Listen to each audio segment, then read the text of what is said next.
Sometimes when you're driving and you're in a hurry and you're stuck in traffic and there's somebody in front of you not driving the way you wish they would, you want to beep the horn. Sometimes we do. I know I have in the past. But in this case, it may come back to bite you just a tad. Let's talk about it.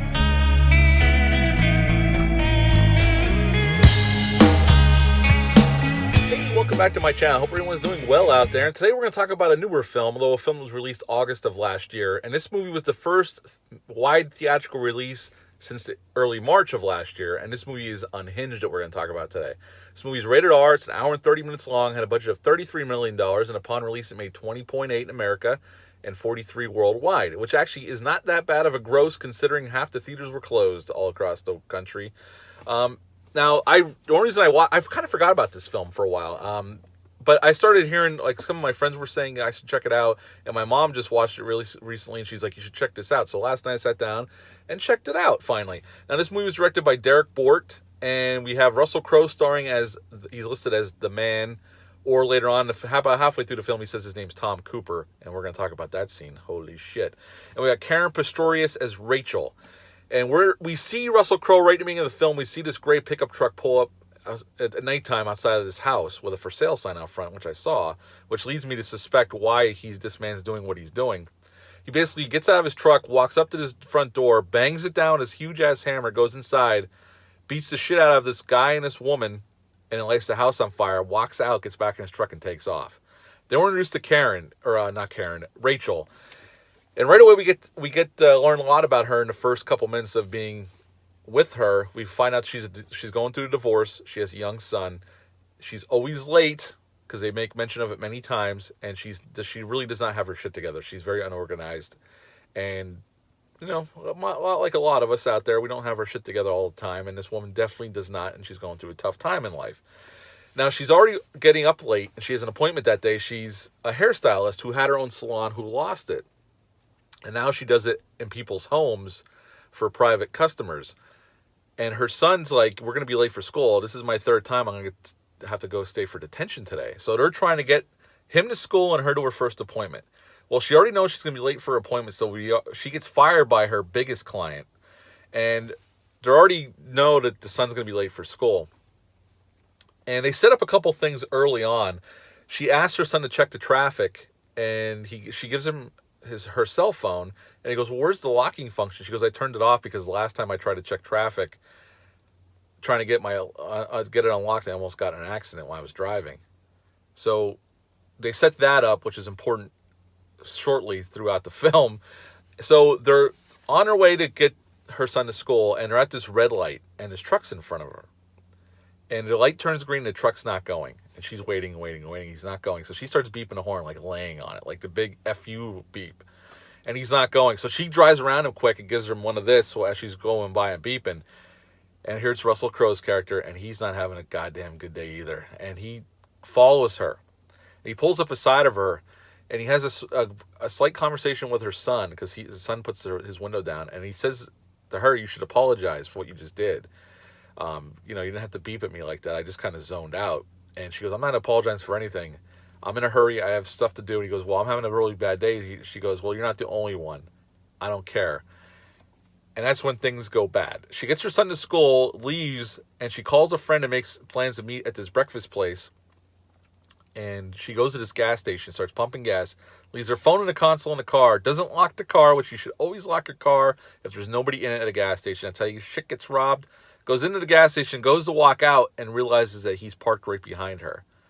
Now, the cashier at this place offers to call the cops, but she goes, I'm probably being overly paranoid. I'm like, no, you should call the cops. This is one dumb thing she does. She should have called the cops. But there's a nice guy standing there saying, well, I'll walk out with you, and I'll go walk behind his truck and get his license plate number. So if he follows you, you can just call the cops, give his license plate number.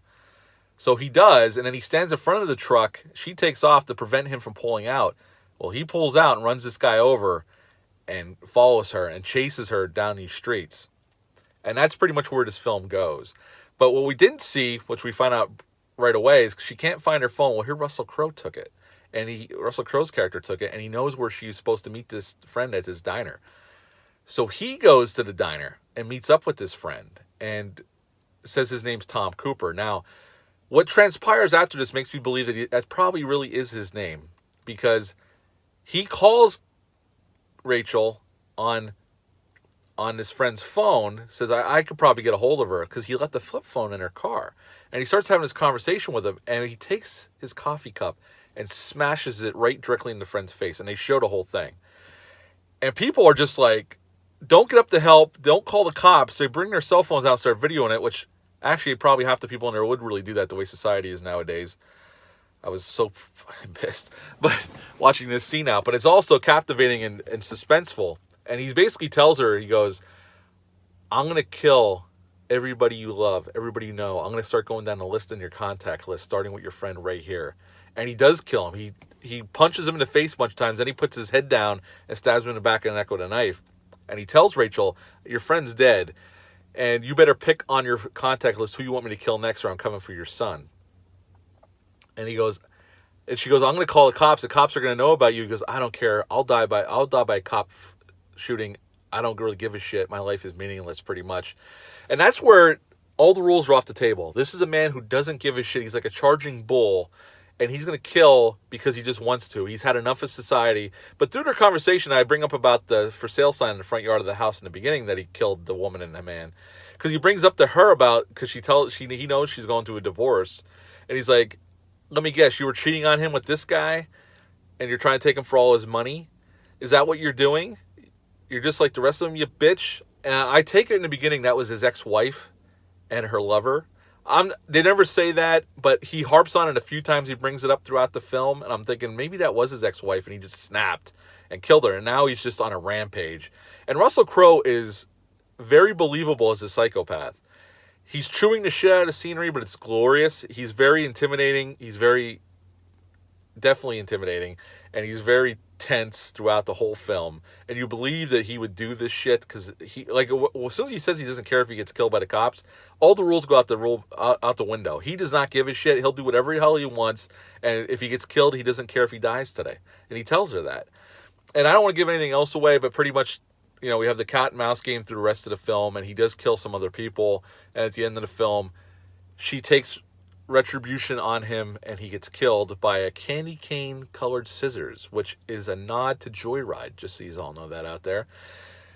Now, other than that, this film is very suspenseful. It's very well helmed too. The direction's not bad, and there's some terrific stunt work in here. There's some real car crashes.